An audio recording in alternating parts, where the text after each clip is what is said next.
Hi everybody, welcome to our webinar. First and foremost, I'd like to thank you for attending. My name is Karen, I'm one of the facilitators at Circles. I'm a social worker and I've been working in various settings over the last 18 years. With me today is Lara Nowick, a fellow Circles facilitator who'll be presenting to us on how to navigate your first year after a loss. Lara, would you like to introduce yourself? Thank you, Karen. Yes, I'm Lara. I am a social worker. I am, as you can hear, from South Africa. I have a special interest in the fields of mental health, of relationships, and of resilience. And I'm also a Circles facilitator, and I have a very special place in my heart for group work. I think that the power of group work is just immeasurable, and really to have a circle of people around you who are there without judgment, to support, to care is just invaluable. And, you know, the three sentences I always say is this is a space where somebody can really, truly say to you, I get you, I've been there, you've got this. So I'm really privileged to be here this evening to present tonight. Thank you, Karen. Thank you. So for those who don't know Circles, Circles is a leading platform for emotional support that ensures no one has to overcome life's challenges alone. It's built on the core principle that in order to overcome life's challenges, you need to be heard and supported by the people who actually understand what you're going through. So our platform matches people who are going through the same challenges in their lives, such as the loss of a loved one, which we'll be talking about tonight. Each circle is led by a mental health professional, like myself and Lara, and together they have a safe space to chat, meet weekly via video, and that way we support each other through the healing process. Everybody who has attended this event tonight will be getting a special offer from Circles. So the offer will be 30% off to a circle, and most importantly, actionable tips that will help you feel better starting today. But before we officially get started, I just want to mention a few logistical things. This is a webinar, meaning there is a one-way audio and video. So you can see us, but we can't see you or hear you. Though that being said, we really do want to hear from you. So we will be answering all your questions. And if you have any questions for us, please submit them through the box on your screen. And I think that that's all the logistics that we need to go through. So I think now let's get started. Okay, I'm just going to share the screen here and hopefully you can all see the slideshow there. Okay, so yes, thank you, Karen. As Karen said, tonight we're going to be talking about navigating the first year after a loss.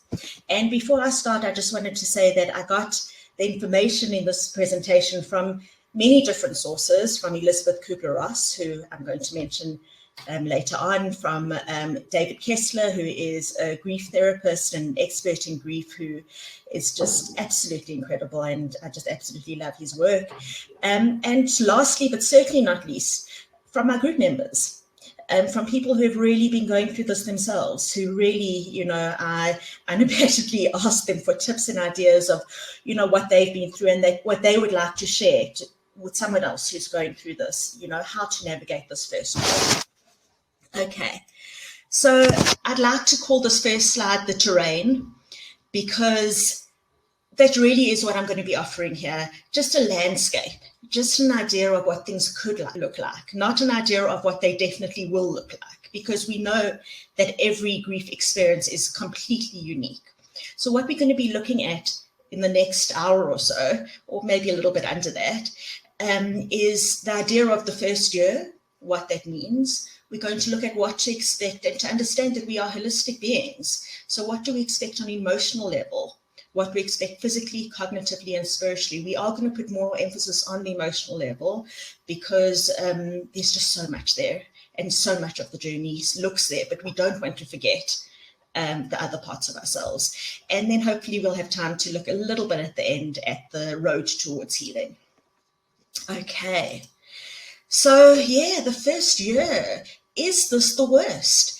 And I think the answer, as probably everyone who knows me will know, is yes and no. So yes, there's parts of this first year that is just, the world you knew is taken away from you. The floor is taken from under you. We speak about loss. It's the loss outside of you of somebody that's loved, but it's also that loss of something inside of you, something really deep inside of you.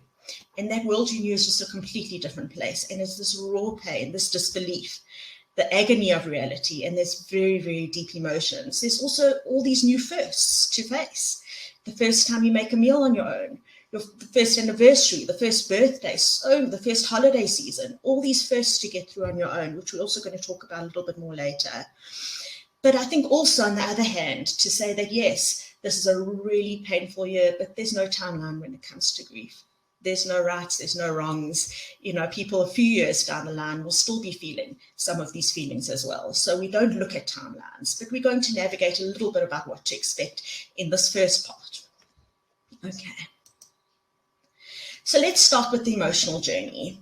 And what I really wanted to look at is Elizabeth Kubler-Ross and her 5 stages. And I think that sometimes they get a lot of criticism. And I think that comes from a little bit of a misunderstanding. So Elizabeth Kubler-Ross was a Swiss-American psychiatrist, and she wrote a book called On Death and Dying, and it was really about her experience with people who were terminally ill. And this was then generalized and looked at in terms of people who have experienced their loss. And she spoke about 5 stages. Now, where the criticism comes in is some people think that these are 5 stages that you go through in a linear way. So you do this, you get to the 5th stage, and then you're over. And that is not her intention at all. And we're going to look at that. This is just, as I say, a framework for us to understand some of the things we might be experiencing through our grief journey. It is certainly not linear, and it's not meant to be taken in that way. And not everyone goes through all of them. So some people might go through one or not another, and certainly not in a prescribed order. Okay, so let's look at what they are. Okay, so denial. Okay, denial itself has got quite a bad reputation. People like to go, oh gosh, she's not dealing with this. She's in such denial, right?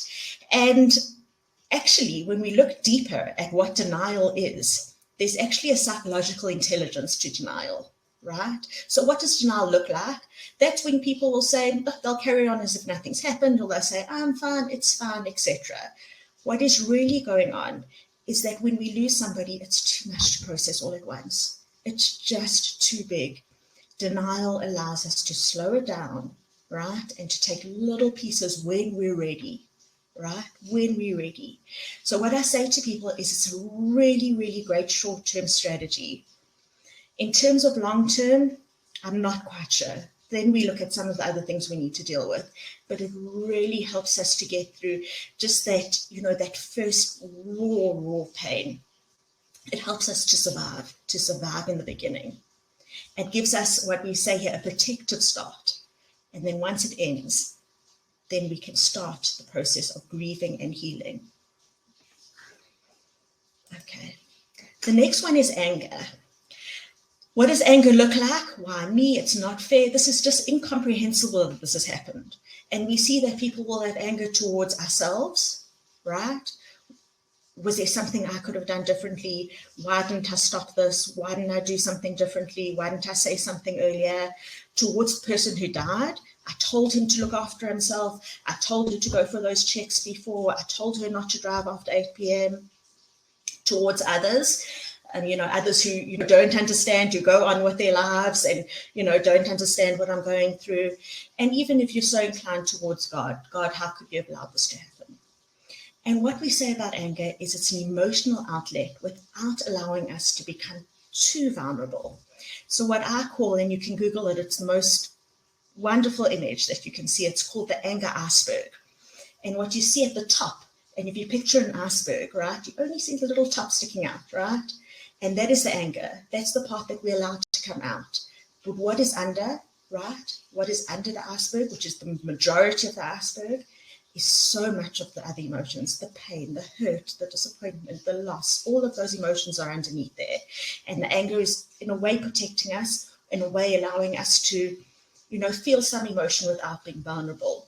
Where it can be a bit tricky again here is that when it stops us or prevents us from getting the support we need or alienates people. So one of the things that I will often say to people is we need to differentiate between anger, the emotion, and anger, the action, right? We're allowed to feel whatever we need to feel, but we must be careful about, we need support in this time. We're going to get to that a bit later. Support is vital, and we don't want to be alienating people who could be there to support us. I just put the word irritability because that actually comes up quite a lot. And for me, irritability really does fit into this anger. For me, irritability is almost like anger on a lower volume.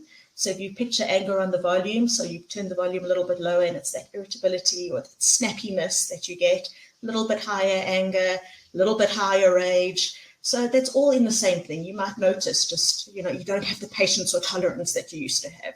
There's just a little bit more of that snappiness and irritability. So again, we tell people not to suppress emotions, not to suppress your anger. It's a natural response. It's part of the healing process. It's part of the grieving process, and to allow yourself to feel that. Okay, so number 3 is bargaining. So bargaining is also a very interesting one, and it's also part of us, feeling such a lack of control. What can I do to control this? I'm so helpless, right? There's nothing I can do to change things. So we almost create a perceived sense of control. And if you've ever heard, this that says, and we look at it even from before the death or before the person's passing, where somebody maybe is faced with a terminal illness, and they'll say, oh, maybe if I, become more charitable, or maybe if I make amends in my relationships, maybe then I'll get extra time. If I do this, then this will happen. And after loss, we see this kind of thinking as well, right? We see this kind of thinking in terms of what could I have done differently if only I hadn't, I'd come home 5 minutes earlier. If only I'd pushed her to see the doctor when I knew she needed the doctor, right? So you can see that guilt is a huge part of this as well. And it gives us a perceived sense of control. There's also some magical thinking here, right? If I do this, maybe my grief will be healed, or maybe the person that I lost will come back to life. There's a bit of magical thinking here, and it really is, in some ways, again, fighting that reality, right? Or giving us a perceived sense of control. And you can see with all of these stages that there's a psychological intelligence to them. There's an intelligence in us wanting some sort of control in a space where we just feel so, so helpless. Okay, so let's go on to the 4th stage. And again, I'm saying stages, and please just keep in the back of your minds that these are really not linear, and they go up and down, ad hoc all the time, and it can feel like a roller coaster, and there's different emotions that come in as well. But we're just going to deep dive a little bit into these ones. Okay, so number 4 is depression, and this is if you kind of see the others as almost the defense mechanisms and the panic. Here we are really dealing with loss. This is the gut-wrenching loss that we are dealing with, that feeling of just being hit in the pit of our stomachs, that feeling, and anybody who's ever felt depressed, depression isn't sadness. Depression is not sadness. It's so much more than that. And the word here that draws my attention is the word emptiness. It's this feeling, it's a vacuum almost. People say it's like feeling like I'm drowning, right? That people withdraw, there's a feeling of being numb or in a fog. Don't want to go out of bed, don't want to be around others. There's just this feeling of wanting to, withdraw into ourselves and away. This last point about suicidal thoughts, I think I just wanted to mention because I think it's very common that people have thought of, why couldn't it have been me? Why am I not the one that was taken? Why do I now have to deal with this and that person was taken? Or just this feeling like I don't want to go on anymore. And I think there's 2 parts of this I just want to stress. And I think the one part is, the experience of suicidal thoughts, of thoughts such as these, to normalize that, to say that is part of depression and that might be a thought that comes up. And importantly, to understand that we always say as professionals, safety first. Safety is the most important thing, and we need to be able to assess, are you safe, right? Is that just a thought because you're depressed, or do we need to intervene and look at giving you support through that? Okay, so very, very important to take these thoughts seriously and to reach out for help when you need it, which we are going to talk a little bit about just now. Just to say, in South Africa, just now means doesn't mean just now in this minute. It means just now in a few minutes. South African terminology. Okay, number 5 is acceptance. How do you accept this? You can't accept this, and no one's asking you to accept this, right? We're not saying it's okay that this person died. That's not okay. You never have to say that's okay. What you are saying is that this person I love died, but maybe I'm going to be okay, right? It's feeling the pain and not resisting reality. The word is, it is what it is. It is what it is. I understand that this is the reality. It's a painful reality, but it's a reality.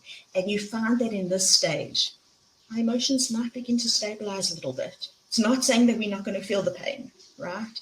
But there might be more of a stabilization of our emotions and an opportunity for adjustment, for readjustment, for growth, for evolving, for moving forward, to be able to move forward with our pain. So again, it's not saying it's okay. It's not saying, well, now I've got to accept it and it's over.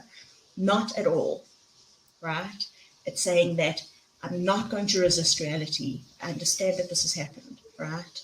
It's painful, and I understand that this has happened.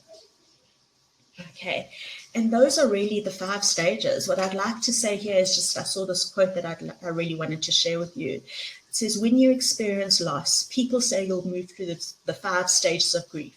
What they don't tell you is that you'll cycle through them all every day.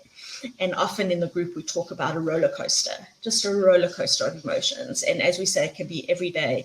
For some people, weeks, months, you're cycling through these, and that you don't have to judge yourself with these. And that's what I love about these 5 stages, or these 5, emotional experiences, that we can normalize them. We can understand that these are going to be part of our journey. And the journey of grieving is the same as the journey towards healing. We have to go. Karen and I were talking before we came on, that there's no way around it. You have to go through it. That's the journey of grieving, is your journey towards healing. So I've put in a little bit of a reflection break here. And this is really the sentence I've got here is a well-known sentence. And it says, we can't heal what we don't feel. Okay. And I just wanted to open that up and to see if that gets any responses, or Karen, to see if there's any questions, and just really have a bit of a breather and a reflection and a question break at this point.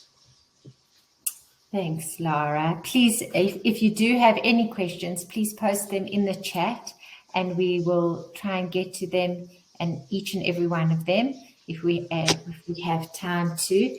I think that it's what's important to always remember about these 5 stages is that we can go through them in different orders, in the same order. We can go between stages. We can go back into a stage. There isn't a linear approach, as Lara said. So that's something just for us all to keep in mind. I do have a question here from Sarah, who is asking, then when does it end? When will grief end? How long do these stages take? Well, Sarah, thank you for asking that question. I mean, that is, wow, that's a very deep question, and thank you for being courageous in asking it. And Karen, I'd love your thoughts as well. But one of the things that I know I've heard from David Kessler, who I mentioned before, is he says, well, when is the person going to be dead until? As long as that person is not with you, you are grieving. Your grieving may take on a different look. So it might not always be the absolute raw emotion of the beginning, or that intense pain. But one of the things we know about grief is there's a cycle. That at times you feel, I can do this, and then there might be a trigger that pulls you back, and you don't know when and how that goes. So for me, the answer would be, Sarah, that your grief can go on forever. Your grief will go on forever, but it will take a different form, right? It might take the form of love. It may take a form of love, of connection in other ways, but we don't ever stop grieving the person. I don't know, Karen, what you think of that. I like the analogy that you used earlier of a roller coaster. I think that there may be gradual improvements, and then there may be setbacks. That's how it goes. That's how emotions are. And as long as the grieving process takes for you could be influenced by lots of different factors around you. So there really isn't a one-size-fits-all approach. And I think we've got to accept that we have setbacks, we'll have growth, things will change. It depends, depends on many, many factors, a lot of which is the support system that we have. So unfortunately, Sarah, there isn't a set answer. I wish we could say it will take 6 months, it will take 6 years. Unfortunately, it's kind of tailor-made to ourselves, and it has a lot to do with the work that we put into our journey. Yeah, I like that. Thank you, Karen. I really like that. Are there any more questions for now? Not at the moment. I think let's carry on, and then we can see. Please remember just to post your questions, and then we'll get to them every time we take a pause. Okay, and just something a little bit about the sentence, we can't heal what we don't feel. My group members will know that I'm very big into emotions and feelings. I suppose that's not quite a shock in the line of work I'm in. But one of the things that I think is so important for us is to be able to understand and know what we are feeling, to be able to, one of the things we say is say it, name it, say the emotion that you're feeling. I'm feeling angry, right? It doesn't mean I am angry.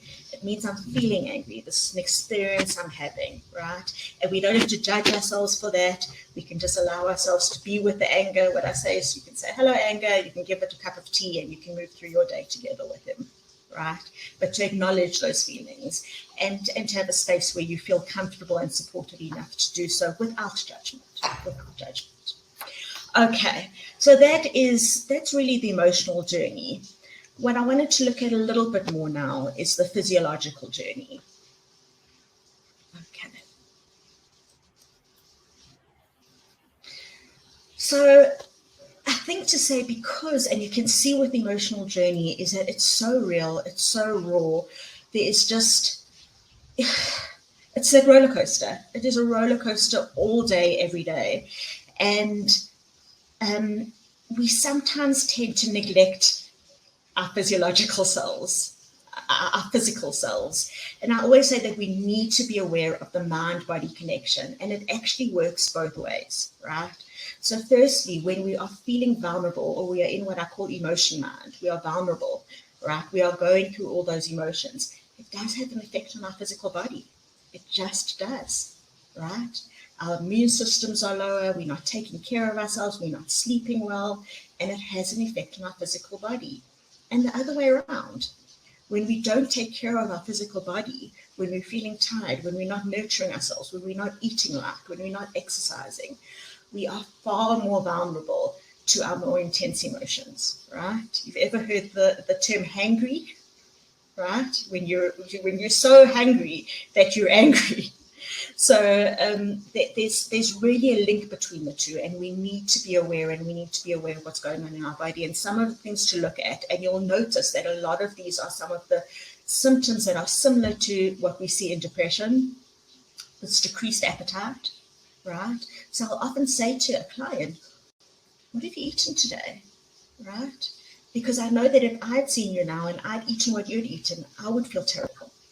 We have to be nurturing our body, right? Tiredness and lethargy, right? Sleeplessness or sleeping a lot. So sleep is huge. It's such a huge topic. I always say we cannot underestimate how much we need sleep in order for our physical well-being and for our emotional well-being. And sleep is often elusive at this point. It's a very difficult thing. So just to be aware of that. Don't judge yourself, but to be aware of that, right? To perhaps look at things such as sleep hygiene. What helps you, what can help you to relax, to go to sleep, to try to look after yourself and get a good night's sleep to the best of your ability. The gastrointestinal upset, so those sore stomachs and the gastric, is such a classic symptom of our body reacting to our emotional turmoil, right? It's such a classic symptom of that. And one of the things I've said here is to see a doctor, because I think that it's often the last thing people think about. They're so immersed in the emotional sides of things that they start to neglect themselves physically. Actually see a doctor. It might be that you do have a physical ailment that you need to look at, right? also for somebody who's perhaps been taking care of a loved one who's been ill for a long time, they may have been putting off their checks for a long time, their health checks, right? This might be the time to attend to something that you've been putting off for a while. So to be aware that we are physiological beings as well, right? To look after ourselves and to be very aware of that mind-body connection and making sure that we're looking after our body so that we're looking after our mind and vice versa. Okay, and I've got a reflection point here that I'd love to pose to you, Karen, and we can maybe talk about a little bit and then maybe see if we have any more questions. But the question here is, how do or can we care for our bodies? So I think that you make a good point, Laura, about especially people who have been the caregivers for their loved ones, having had neglect, in that time they've neglected themselves, and it's sometimes really difficult to think of putting yourself first when you've put yourself second for such a long time. So this is a very, very important thing that we have to really consciously do, because it's not something that comes easily to many people. The other thing is to stress that how we can't underestimate that we can't feel good emotionally if we don't feel good physically. That, we can't underestimate the importance of that. Yeah. I have a question that's come in from Gabby. Thank you, Gabby, saying that it will be a year next month that I lost my mom due to COVID. I have good days and bad days, and I'm so angry at my husband because he had brought the COVID in. And Gabby, that's what she meant. How do I overcome that? Okay, wow. Okay, so what I'm hearing, Gabby, firstly, thank you so much for reaching out. We really, really do appreciate that. And I mean, that question is, wow, such a difficult, hard thing to navigate. And I would imagine, as you say, the feeling of loss and pain, and then again, that feeling of anger, right? And we spoke about that anger, and this feels like an anger. Your husband, it seems, brought it in, and now you're dealing with this loss. So I think for me, it's again finding a space of support to be able to look at that anger, to be able to express that anger, to be able to feel that anger, to be able to find a safe place to talk about that anger to somebody else, with your husband, to be able to express that and to, again, separate between the anger, the feeling, and the anger, the action, right? The anger, the feeling, and the anger, the action. And there's actually a third stage of anger that might be an interesting one for you, Gabby. I always actually speak about 3 stages of anger. The one is anger, the feeling, right? I feel angry, or we'll call that anger.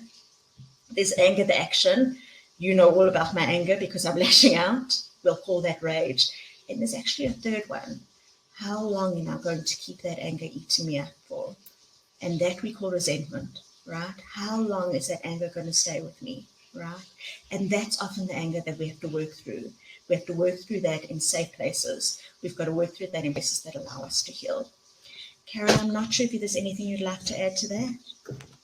No, I think that's absolutely true. I think that unfortunately COVID has brought in so many things that we never had to consider before, and it has made a lot of our relationships and definitely our losses a lot more complicated. There's no doubt. Yeah, and there is, as you say, that word complicated, and we know that we talk about complicated grief when there are these other circumstances that we have to deal with, when the anger issues and if you think about some of the stages we've spoken about in terms of what if, or if we had done that differently, etc.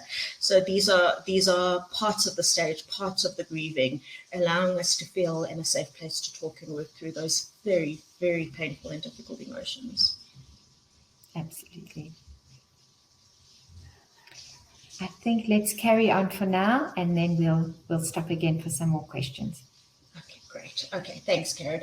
And just in terms of how do we or can we care for our bodies? We often talk in our groups about the self-care, and we talk about really basic things such as what we put in our mouths, how we eat, Do we, exercise if we can, even if it's just a short walk around the block?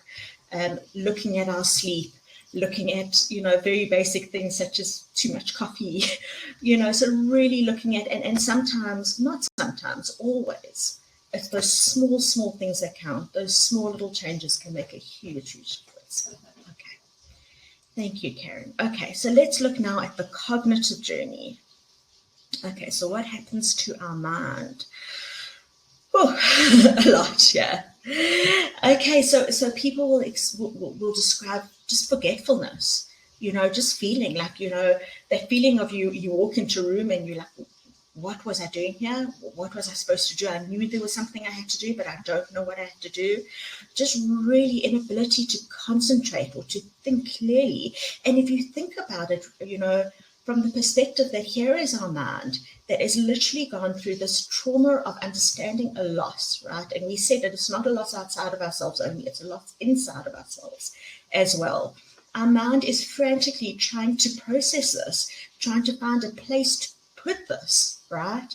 It's very, very busy doing that. It takes a lot of our mind space. So yeah, it makes sense that it would be difficult for us to concentrate on, the things that we might have to do during the day. Obsessive thinking, right? Going back, playing things through our mind over and over again. Denial comes in here, not going there. Difficulty making decisions, which I'd like to talk about when we look at the reflection, because I think that that's really, really important. That often comes up in my group. How do I make a decision? What decisions do I have to make? What decisions don't I make, right? And feeling like I can't, and this one's telling me to do this, that, we're surrounded by people who know what's best for us. And, really having to try and navigate that. And just this feeling like I'm going crazy. I'm not me. I'm not who I was. How do I get back to who I was again? How do I feel like me again? Okay. And the reflection point here is really about these big decisions. What do we do about big decisions? Do we make them? Do we not make them? What do you think, Karen? I think that it's always risky to make big decisions in a time where you are emotionally quite vulnerable. I think that's often not the best time to be making big life-changing decisions. But I do think it's a very important time to put yourself first and make decisions regarding your support and the care that you need.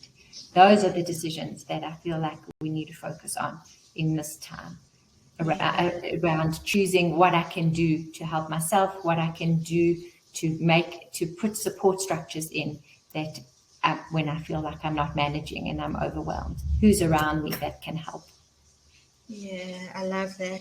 And I think a few things about decisions that I was thinking about is I think firstly, there's some decisions that are, that you have to make. There's decisions about the burial, there's decisions about maybe living or financial or residence or family. There's, all these decisions that you have to make. But I think big decisions that you don't have to make now, that you can put off for a while, right? One of the things that I suggest is to, especially when our minds are so, there's so much going on in our minds and such an intensity of emotion. Our triage system gets mixed up a bit. And by triage system, I mean, when you're going to the hospital and, the red people are the urgent and the yellow is, after that, and the green, if you come in with your child with a sore throat, you probably will be seen last. So the same thing with us, to look at that in our decision making. Which things do I have to make now? Right? Which things can I put off for a while? Which decisions do I actually not have to make at all? Right? To really put that into a triage system, I think is useful. The other analogy I like to give people is the analogy of being in a car. So if you're in a car and you're driving and there's mist, what are you going to do? So I hope that you're going to slow down. You're going to slow down or maybe go to the side of the road if the mist is that thick until the mist clears. And that's what I say to people. Right now it's misty. It's really, really misty. If you can avoid making those big decisions, slow down with that. Take that in your time. At some point, the mist will clear up and you'll get a bit more clarity and be able to make that decision. I love that. I like that analogy of the mist. I think that's exactly what when people who are really grieving, a lot of them describe that feeling exactly as that, as it just feels foggy, it feels misty, it feels like they can't think clearly, and that's really an indication of being completely overwhelmed. Yeah. I have a question here from Vicky, which is, I think, a good time to go through this when we're talking about reflections on our physiological being. How do you find a moment of peace just for a short time for your heart to stop hurting? Oh gosh, well, Vicky, just thank you. Thank you for tuning in, and thank you for asking that question. It's not an easy one to answer. That is not an easy one to answer.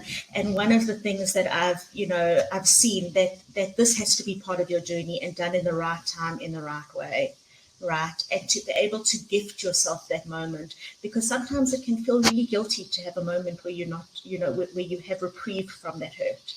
Sometimes you don't. I had a couple of weeks ago in my group, I'd given them a resilience tool, a resilience tip, where I'd suggested doing one thing that week that was pleasurable for them, that would give them a positive emotion. And this is a research-based resilience technique, to look for something to put into your positive emotion piggy bank. And I could just see that it was such a relief to get a professional saying, you are allowed to do that. You can find one moment in your week, and if that's all that is, where you can put something in your positive emotion bank, right? If it's a tiny moment where you sit and you smell your cup of coffee and you drink it, with whatever that tiny moment is, that you can put that into and allow yourself to feel that. But when you're in the midst of that pain and that loss and that emotion, it's why I say it has to be at the right time and in the right way, Vicky. Karen, I'm not sure if there's anything you'd like to add to that. I think that it's important to try and work out for you what is the one thing that you think would work for you, and make an absolute decision to do it. For some people, that one thing maybe is just simply going and getting themselves an ice cream. For another person, it may be finding half an hour in the day to take a walk. So I think that you've got to find what works for you and what resonates for you, and then making a point of doing it. Yeah, I love that, and I think we'll come to a bit later on when we talk about the road to healing is, the consciousness and the mindfulness, the choice to allow ourselves to do that without guilt. Just that tiny moment, yeah, and that's going to take practice and self-love and self-care. And I'll tell you another thing that I've noticed as well, that sometimes the first step to self-love and self-care is actually boundaries. To say, I'm not going to do that. No, I can't do that today. To be able to put up the boundaries and to allow yourself to care for yourself, to love yourself, to know when to say no and to know when to say yes. But Vicky, just thank you so much. Okay. Karen, should we move on? Yeah, let's move on. Okay. The spiritual journey. Okay. So often you'll find people questioning previously held religious beliefs, right? Questioning the meaning of life. How could this have happened to me? And I think this is sometimes, we spoke earlier, that if you are religiously inclined or so inclined, there might be an anger element to that. God, how could you have done that to me? How could you have done this? I'm a good person, right? How could you have done that? And really questioning the meaning of life. How can there be, and meaning? I mean, meaning is a topic on its own. It is such a huge topic in terms of this, in terms of loss, in terms of regaining, feeling like we've lost meaning in our life by losing this person that was so dear to us. And how do we regain that meaning? How do we maintain that that connection with that person and regain that meaning? A feeling of loss of faith, right? I used to believe, but now I don't know anymore. Meaninglessness, pointlessness, right? And then actually on the converse, what some people might find as well is actually a strengthening of spiritual connections, which again might be leading into some of that that road towards the healing. But it could go either way. It really could go either way. But there's a lot of feelings of questioning, just questioning why this has happened. Why? How could this happen? how could this happen? How could this have been let to happen? And feeling the sense of, and if we think back to that emptiness, just the sense of void, just a void, a big, big void that leaves us questioning and asking. And I think my reflection question here is, how do we feel about spirituality? How does spirituality, because I think that our relationship with spirituality is often, going to be tied up very much into our experience of spirituality in grief and in the grieving process.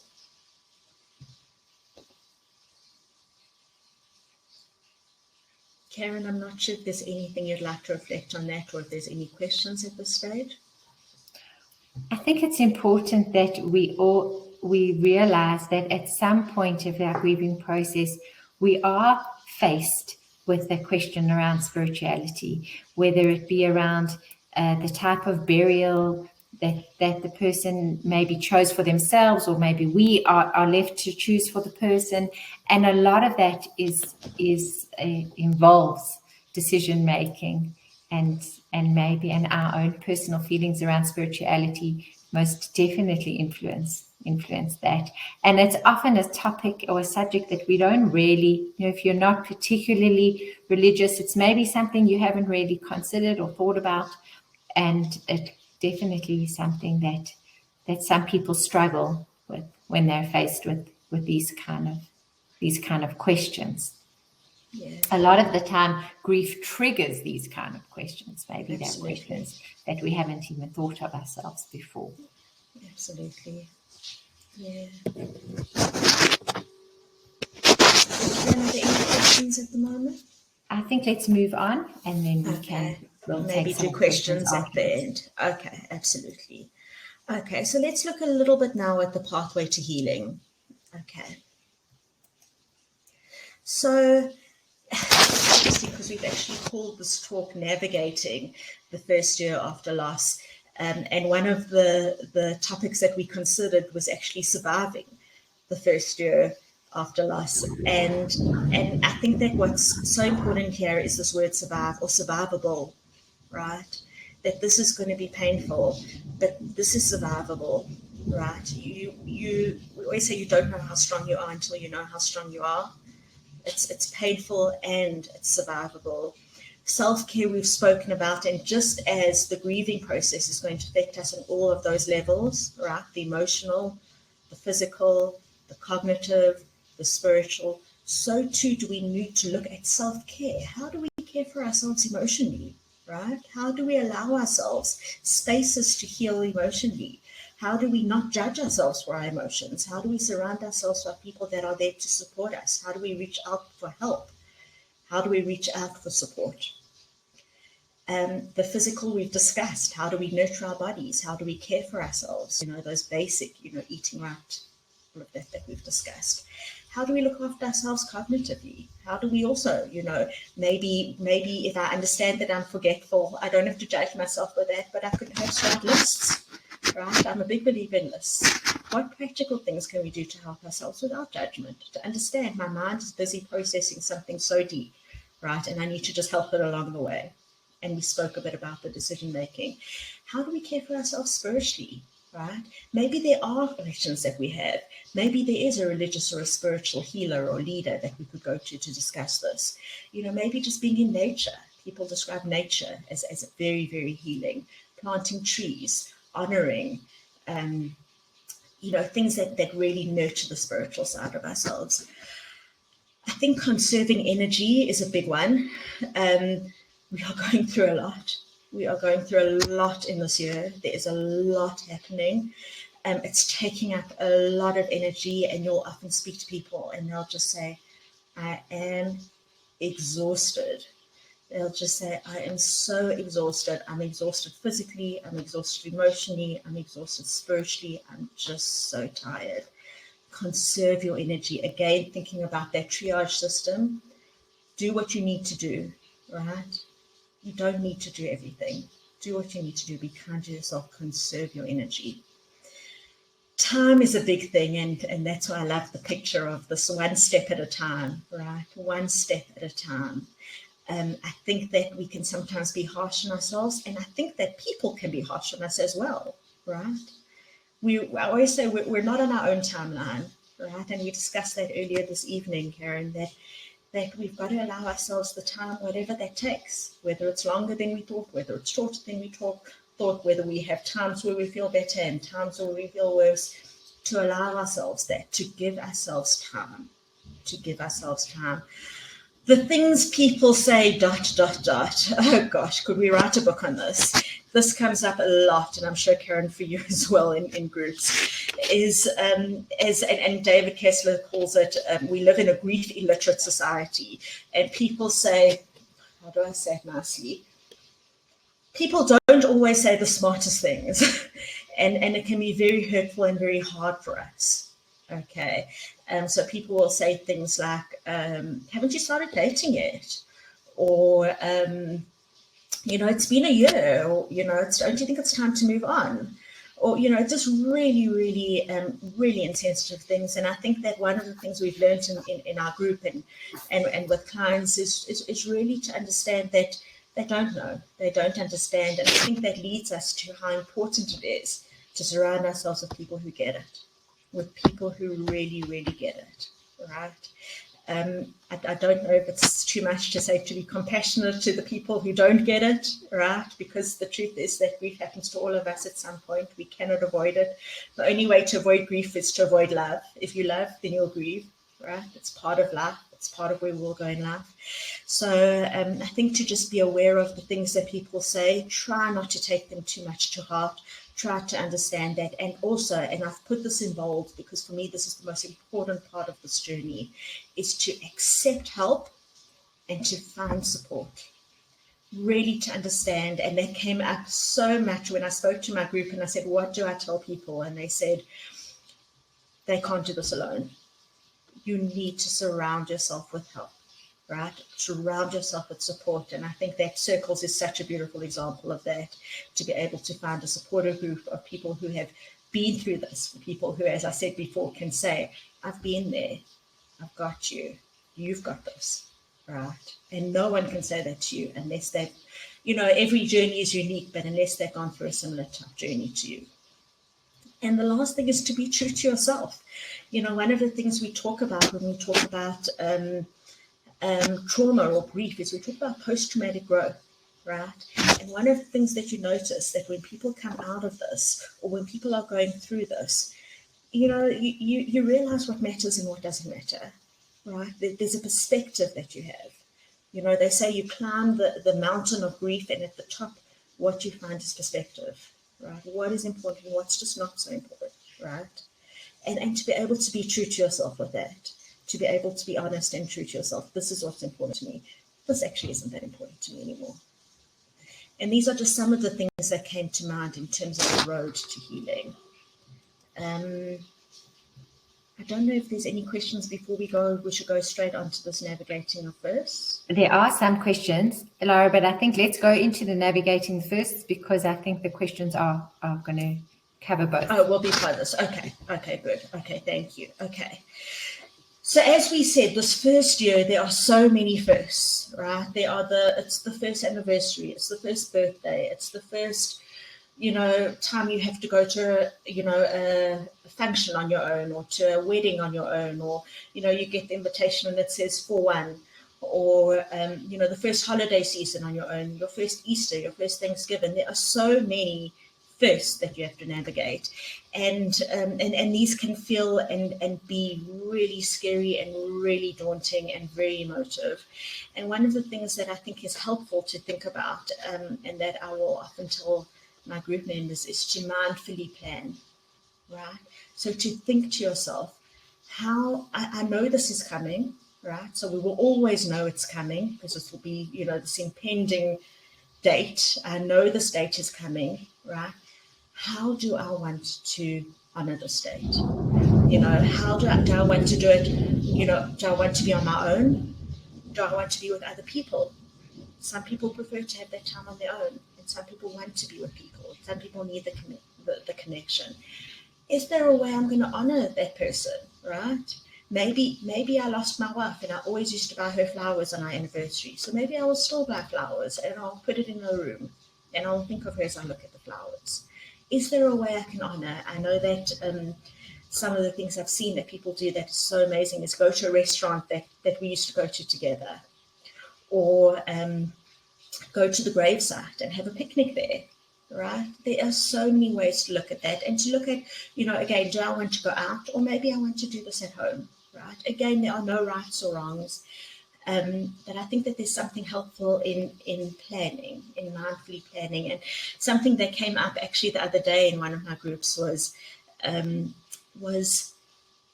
always the anticipation is worse than the actual day. The day is going to be painful, but that anticipation, we often talk about that in the group, the anticipatory anxiety, right, is often so much worse. The day will bring emotions, it will bring feelings, it will be hard, but the anticipation is often so much worse. So that's something to keep in mind. To understand, and I think we've said this, that you can honor the life of your loved one. There's a way to actually really honor the life of your loved one, and to think about ways and how to do that in storytelling, in speaking, one of the things that we always say is people like to not speak about the person you've lost, like not to remind you that they're gone. And we say, no, speak about the person. I always, in my groups, we always know the name of the person that's lost, and we mention and we speak about that name because they're there in the group with us. And we will say, how is this person doing, etc. And we will, or what would this person say, or what would this person want? And we bring those people, we bring them to life through talking. Handle your memories with care. Understand what you want to do with your memories, where you want them. Do you want them, on the walls? Do you want them in books? How do you want them shared? With who do you want them shared? And again, these firsts are difficult. So plan for special support in them. Think to yourself, who are your safe people? Where are your safe places, right? Plan that you have special support during those times. I don't know if there's anything, Karen, that you would like to add about navigating these firsts.